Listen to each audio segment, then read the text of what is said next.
Assalamualaikum warahmatullahi wabarakatuh.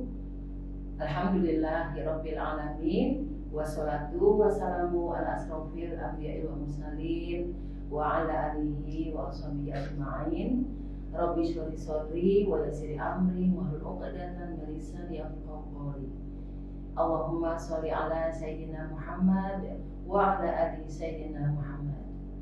Alhamdulillah, segala puji bagi Allah dengan rahmat dan hidayahnya, dengan limpahan rezeki dan keberkahan, sehingga pada pagi hari ini kita dapat menyimak suatu kajian yang bertemakan interaksi dengan anak pada masa kanak-kanak tahap akhir, yaitu umur 12 tahun. Tema kita pada kali ini diambil dari sebuah buku dengan judul Membumikan Harapan Rumah Tangga Islam Idaman, karya Abu Alham Robi. Ayah bunda yang berbahagia, tentu di setiap rumah bagi kita yang dikaruniai seorang anak atau beberapa anak merupakan sebuah anugerah dari Allah Subhanahu wa Ta'ala, dan tentu rasa keberkahan itu harus diiringi dengan pengetahuan kita tentang bagaimana mendidik mereka. Nah, periode-periode ketika mereka dari bayi, lalu mereka kanak-kanak, lalu tumbuh remaja, tumbuh dewasa, dan akhirnya menjadi orang tua, itu adalah menjadi kewajiban kita sebagai orang tua untuk memberikan pembekalan kepada mereka dalam pola pendidikan kita sehari-hari. Untuk tema kita pada kali ini, bagaimana kita sebagai orang tua harus mampu menyiapkan buah hati kita untuk masuk kepada masa balik, yaitu masa menjelang usia 12 tahun. Ini biasanya ada pada usia anak SD, kurang lebih kelas 5 atau 6, dan ketika mereka masuk di usia SMP. Nah, ayah bunda yang dirahmati Allah, kaidah dari kita membekali anak kita untuk memasuki usia balik adalah bagaimana dalam sebuah hadis dikatakan, sesungguhnya kalian adalah pemimpin dan kita akan dimintakan pertanggungjawaban dari apa yang kita pimpin. Ketika anak kita sudah memasuki masa balik, itu menandakan bahwa anak kita sudah mampu memiliki jiwa-jiwa kepemimpinan dan sudah mampu memimpin minimal dirinya sendiri, dan maksimal adalah bagaimana dia bisa berinteraksi dengan lingkungan sosialnya. Ayah bunda yang berbahagia, dimensi-dimensi tarbiyah yang harus kita lakukan terhadap putra-putri kita agar mereka mampu menghadapi masa usia balik dengan selamat, dalam artian ketika mereka harus melampaui masa puber, maka puber itu tidak terlalu bergejolak, tapi mereka melampaui masa puber dengan bantuan-bantuan dari bimbingan dari Allah Subhanahu wa Ta'ala. Nah, beberapa aspek yang perlu kita perhatikan itu adalah, pertama adalah akidah, yang kedua adalah ibadah, yang ketiga adalah akhlak, dan yang terakhir adalah pendidikan seks atau sex education. Untuk hal yang pertama terkait dengan akidah, ya, akidah adalah merupakan ikatan antara hamba dengan Khaliknya. Di sini ikatan cinta ananda kita, putra putri kita harus menempati posisi yang pertama, yaitu kecintaan mereka kepada Allah Subhanahu wa Ta'ala.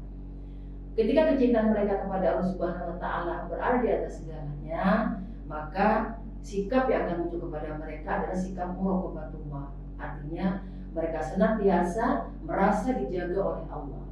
Ingatlah, keterbatasan usia kita, keterbatasan fisik kita, keterbatasan mata kita, bahkan tangan kita itu tidak bisa melampaui dimanapun mereka berada. Maka kita titipkan mereka kepada Allah Subhanahu wa Ta'ala sebagai pemegang hati anak-anak kita, yaitu dengan ikatan, yaitu muraqabatullah. Kita tidak akan pernah sanksi di mana mereka pun berada ketika nilainya itu sudah kokoh, dan kita tetap akan mendahulukan hal-hal yang bersifat syariat di dalam pola pendidikan di akidah ini. Itu yang pertama. Yang kedua adalah dimensi ibadah.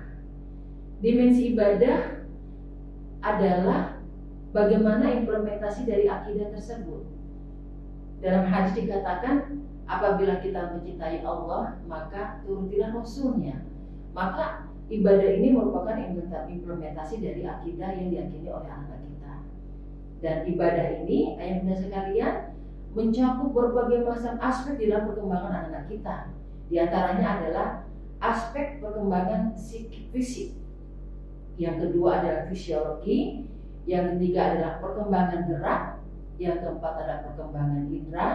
Yang kelima adalah perkembangan akal, emosional, dan sosial. Jadi aspek-aspek ibadah yang mencakup kepada hal-hal tadi yang saya sebutkan, ya, itu merupakan aspek ibadah yang ternyata sangat berguna bagi kehidupan mereka. Seperti itu. Nah, yang selanjutnya adalah akhlak, ya. Akhlak ini tentu seperti dicontohkan di dalam Al-Quran, ya. Allah berfirman, sesungguhnya Rasulullah diturunkan Allah ke muka bumi ini adalah untuk memperbaiki akhlak. Nah, akhlak ini tentu tidak hanya berdimensi dunia saja, tapi akhlak ini juga berdimensi ke akhirat. Berdimensi ke akhirat adalah seperti dalam sebuah kisah yang pernah juga kita dengar, bahwa banyaknya seseorang beribadah itu tidak menjamin bahwa mereka itu bisa masuk dalam surganya Allah. Tapi justru ketika ibadah yang baik dan diiringi dengan akhlak yang mulia, itulah yang menjadi kata kunci seseorang memasuki surganya Allah Subhanahu wa taala. Ayah-bunda yang berbahagia, akhlak untuk usia-usia 12 tahun dan menjelang balik, ya. Ketika anak kita sudah dikokohkan akidah dan ibadahnya, insya Allah tidak ada sebuah statement bahwa anak kita mencari identitas diri. Karena apa? Karena pokoknya akidah itulah sehingga mereka sudah mempunyai identitas bahwa saya adalah seorang muslim. Namun perlu juga kita memahami bahwa dinamika anak-anak usia seperti ini terkadang lebih mempunyai tekanan yang kuat dari pihak luar, dari faktor eksternal. Seperti contohnya bahwa perilaku atau akhlak yang akan diterima oleh anak kita yang diyakini sebagai sebuah suatu kebaikan itu adalah akhlak-akhlak atau perilaku yang memang sudah berlaku umum, yang sudah diterima oleh orang dewasa dan yang sudah diakui atau disepakati dan dipuji. Nah, inilah yang menjadi sebuah tarikan kuat terhadap anak-anak kita. Contohnya saja, misalnya dengan berjilbab. Ketika anak kita berjilbab dengan rapi, tertutup secara syariat di tengah-tengah pergaulan mereka, ternyata ada seorang teman atau beberapa kelompok teman yang berjilbab dengan modis tanpa modis syariat. Nah, ketika anak kita tidak memiliki kekokohan dalam akidah, dia pasti akan mengalami kegalauan. Aku pengen juga loh seperti itu, bergaya-gaya bagaimana trennya jilbab zaman sekarang. Jadi dimensi akhlak ini, ya, sebenarnya merupakan sebuah implementasi juga dari akidah dan ibadah. Begitu ayah bunda, ya. Dan di sini saya akan menyampaikan beberapa dasar pembentukan akhlak untuk putra-putri tercinta kita, ya.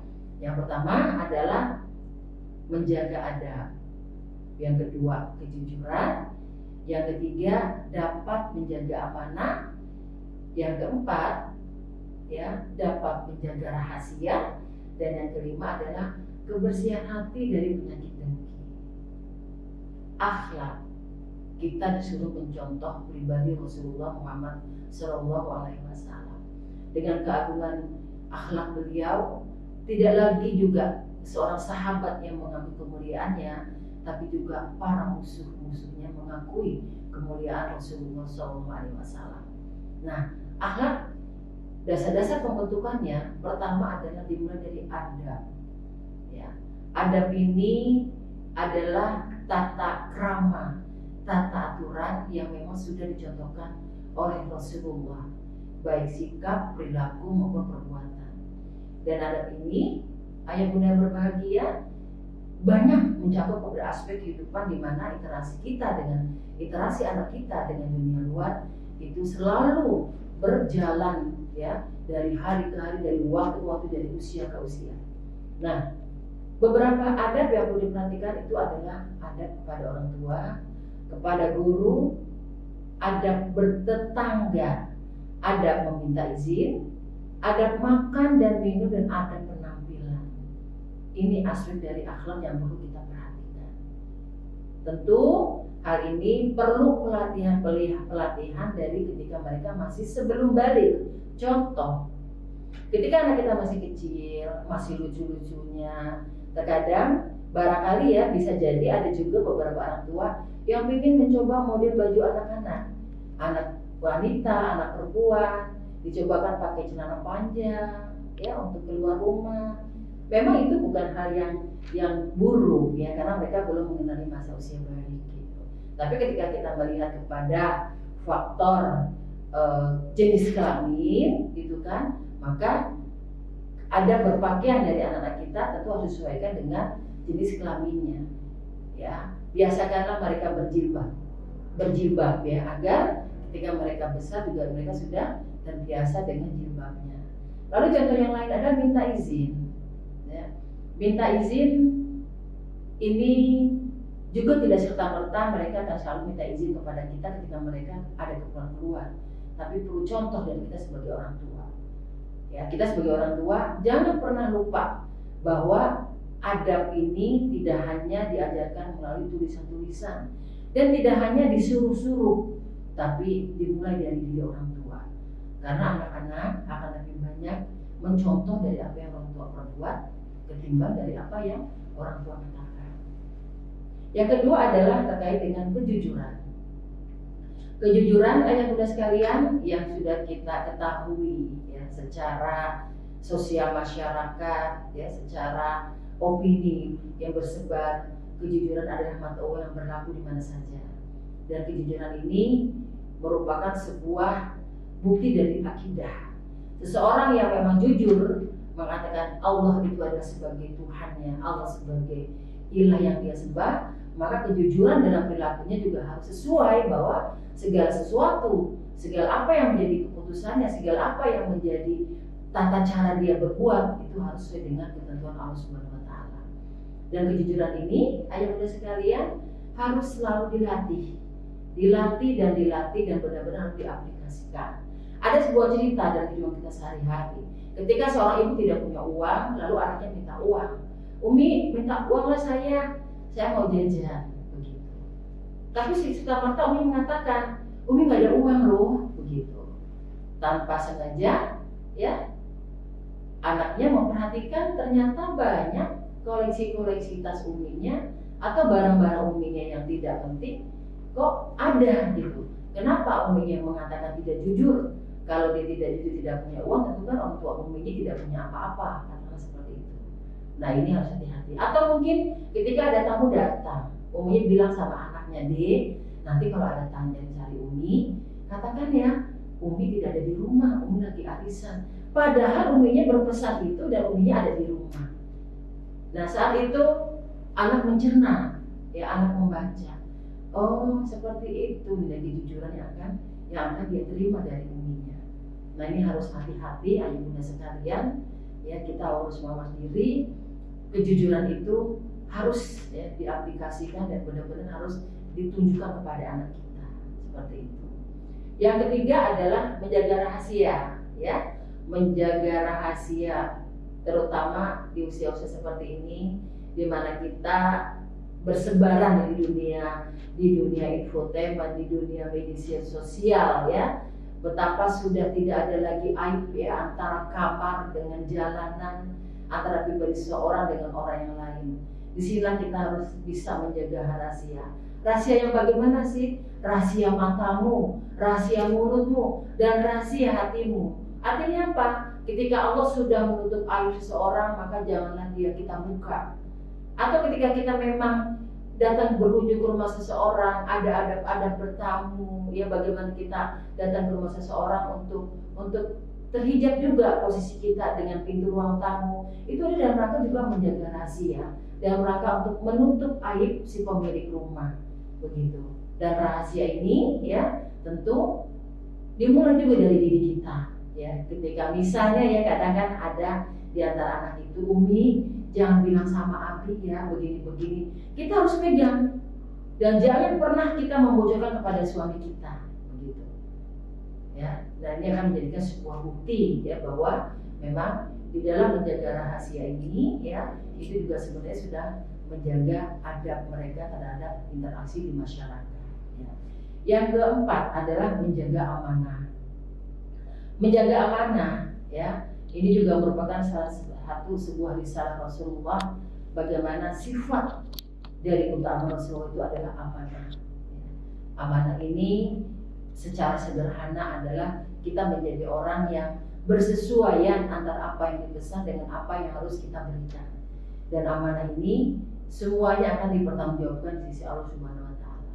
Hanya saja ya Bunda, ketika kita ingin memberikan amanah kepada anak kita, memang harus disampaikan dengan cara yang lugas, dengan cara yang baik ya. Dan kita harus melihat apakah memang amanah ini sudah sesuai dengan kemampuan anak kita. Karena apabila amanah ini melampaui kapasitas anak kita, itu bisa juga menyebabkan anak kita bukannya tidak amanah, ya, tapi memang sudah di luar kemampuan anak kita. Contoh sangat sederhana adalah amanah untuk belajar dengan baik. Ini perlu kita komunikasikan, ya, bahwa misalnya saja ya, yang Bunda kita sampaikan bahwa kamu sudah Bunda atau ayah atau umi titipkan di sekolah atau dengan guru ngaji, waktu yang kamu gunakan ketika bersama guru itu adalah amanah, bahwa di sana mengaji bukan bermain ya, dan amanahnya itu adalah untuk mengaji. Nah seperti itu, ini perlu kita sampaikan kepada anak-anak kita supaya apa? Supaya memang mereka mampu mengelola waktunya sesuai dengan peruntukan yang memang sudah dijadwalkan, misalnya begitu ya. Dan selanjutnya adalah yang terakhir tentang kebersihan diri dari penyakit dengki. Ini adalah sebuah adab ya.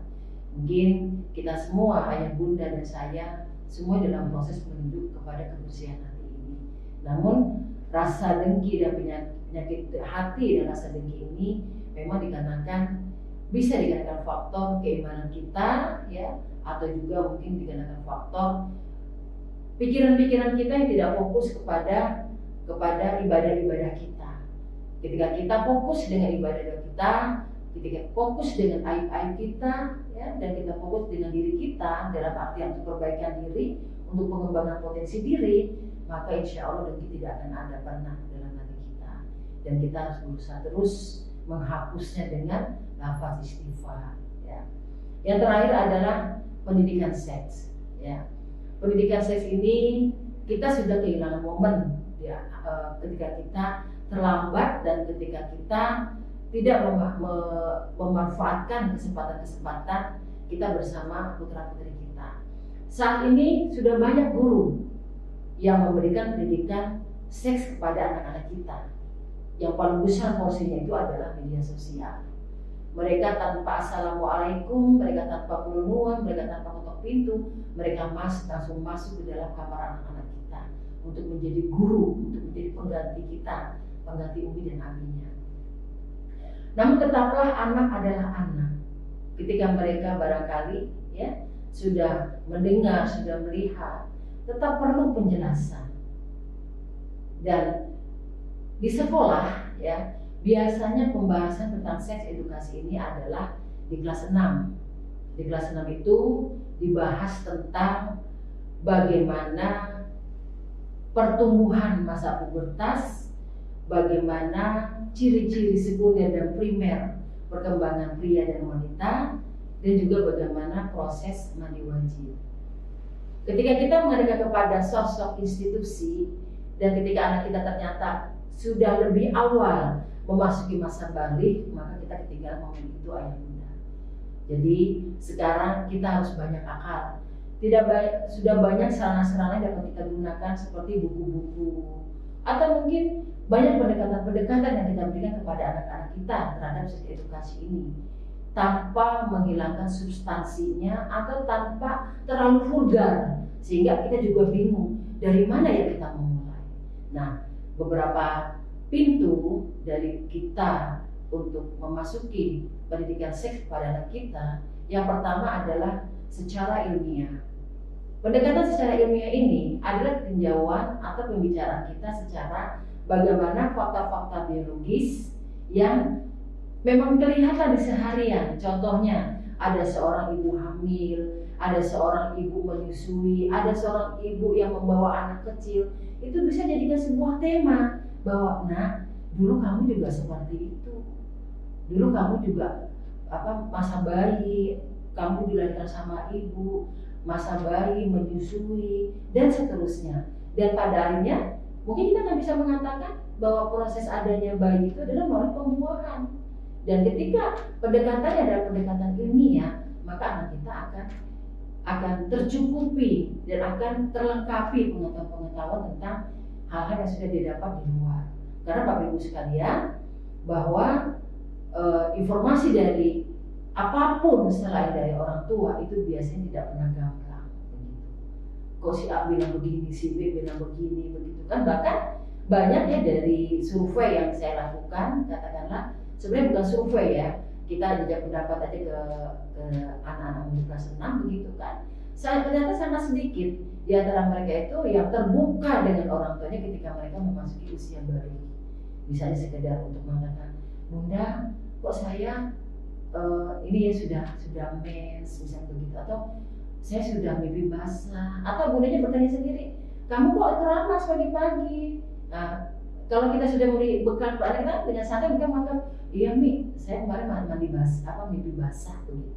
Jadi sebenarnya hal itu ketika kita melihat itu sebagai sebuah kajian ilmiah, kita nggak perlu segan-segan gitu kepada anak kita, ketimbang mereka salah di jalan, bagusnya kita menyampaikannya dengan gamblang secara pendekatan ilmiah, ya. Lalu yang kedua adalah pendekatan fikih, ya. Pendekatan fikih ini adalah bagaimana kita memberikan pengetahuan kepada anak kita terkait mandi wajib, ya. Mungkin juga mimpi basah, lalu nifas, ya, bahkan mungkin juga persetubuhan. Gitu. Hanya saja pendekatan fikihnya, karena ini adalah usia-usia yang masih rentang, ya, dan juga yang masih rentan dan juga sedikit pembedahan katanya, tentu kita harus bisa mengambil diksi-diksi yang tepat kepada anak kita agar mudah dicerna, gitu, ya. Ya barangkali fikih ini bolehlah kita sambil duduk-duduk, ya, terus juga kita bacakan bukunya, gitu kan. Barangkali kita ada kesukaran atau kesedihan kepada anak kita. Yang ketiga adalah dengan tafsir, ya, di dalam surat Al-Mu'minun, ya. Ya, orang-orang yang menjaga kemaluannya, ya, seperti itu. Menjaga kemaluan itu seperti apa sih? Nah, kita menjelaskan kepada anak kita. Di antaranya apa? Kita menjaga aurat, menjaga cara kita berbicara, menjaga cara kita berdekatan dengan lawan jenis, seperti itu, ya. Dan di dalam Al-Mu'minun ini, ya, ini ada pendekatan tafsir, mungkin kita bisa memberikan gambaran-gambaran bagaimana yang biasa anak-anak interaksi mereka sesama dengan teman-temannya. Itulah yang kita sampaikan kepada anak-anak kita, ya, agar mereka tidak melampaui batas. Atau seperti ketika dalam Al-Quran dikatakan, janganlah kamu mendekati zina, mendekati saja itu tidak boleh, gitu, ya, apalagi melakukan. Ya, ini luar biasa, ya, Allah memberikan diksi dari kalimat ini tuh luar biasa, gitu. Ibarat kita begini, Bapak Ibu yang berbahagia, janganlah kamu dekat ke kolam renang kalau kamu nggak mau basah, gitu, ya. Itu yang sangat contoh sederhana. Jadi kalau kamu pengen basah, ya deket-deket kolam renang nggak apa-apa, namanya kolam renang itu ada dekat air, makanya nggak apa-apa kamu deket-deket air, deket-deket kolam renang. Nah, dengan zina juga begitu. Jadi pendekatan tafsir ini, ayah bunda sekalian, bisa kita pilih-pilih dari hadis-hadis Rasulullah, ya, yang terkait dengan bagaimana pendidikan seks ini ada di dalam hadis tersebut. Baik, ayah bunda semua yang berbahagia, selanjutnya adalah pintu pernikahan, ya. Nah, pintu pernikahan ini paling mudah kalau menurut saya, ya. Kita tunjukkan foto-foto pernikahan kita. Nanti si anak akan bertanya, kok nggak ada saya Umi, kok nggak ada saya Bunda. Nah, kita bisa bercerita bahwa sungguhnya ketika ada adik, ada abang, ada kakak, itu diawali dengan pernikahan, ya. Dan memang di usia balik ini kita bisa agak sedikit menyentil, abang ada nggak pernah suka sama perempuan, misalnya gitu. Sekedar simpati ya, bukan kita mengarahkan kepada pacaran, bukan. Atau kakak suka nggak lihat senang dengan seseorang begitu. Nah itu ada pada semua orang. Tapi hasrat itu itu harus ada disalurkan dalam pintu pernikahan. Seperti itu.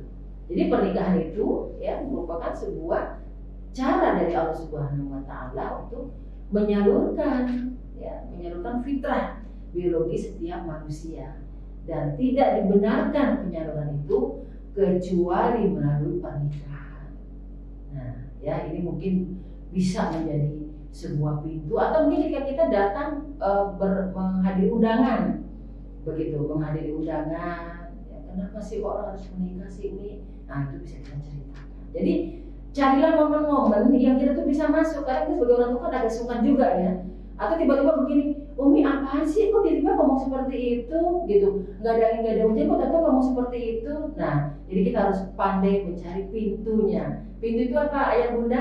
Tempat masuk ya. Ketika pintunya sudah cocok, pintu masuknya sudah pas, maka kita pun akan enak menyampaikan. Yang terakhir adalah pintunya dengan menghindari pelecehan seksual ya. Pintu seks itu adalah seks edukasi, itu adalah menghindari pelecehan seksual.